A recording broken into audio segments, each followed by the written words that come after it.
طبعا يا جدعان المطعم ده انا بقالي 3 سنين عايز اجربه، يعني هو بالرغم ان هو فاتح جنب بيتي عامل عروض باسعار غير منطقيه تماما، بس كل ما اروحه بالليل الاقي زحمه فازهق فامشي فما اجربهوش. يلا بينا بقى نجرب مطعم ريزو بروست. والوجبه دي يا جدعان اسمها ميكس ريزو، سعرها 230 جنيه بس هي مبدئيا كده بتتكون من قطعتين بروست ما شاء الله حجمهم قد وش، مع قطعتين ستريبس. وحد يفهمني يا جدعان دي قطعتين ستريبس ازاي؟ مع بطاطس كتير واتنين عيش ريتش بيك بتاريخ النهارده مع 2 صوص، وطبعا طبق ريزو محترم قوي. يعني الهيصه دي كلها ب 230 جنيه، انا شايف ان هو سعر منطقي قوي. بصراحه الفراخ نضيفه قوي. صدق جامد والله يا جدعان. الريزو مخدوم قوي.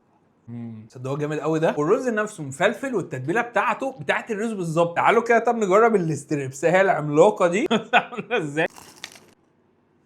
بص الستريبس حما والتتبيله وصل للقلب قوي. فنخش بقى على العرض اللي بعده يا جدعان. العرض ده اسمه دويتو، هو سعره 220 جنيه بس مبدئيا في معانا 2 بيك كولا، وثانيا معانا واحد سندوتش مطول اطول من وشي، وواحد سندوتش راوند برضو قد وشي. هو صراحه عشان ما انساش فريزو بروست ده موجود في ارض الفضاء اللي في سيدي بشر في تقاطع شارع 24 مع شارع 30.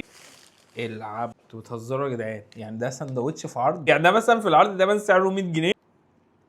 ده اقسم بالله سندوتش برو ماكس. يلا بينا بقى على السندوتش الراوند.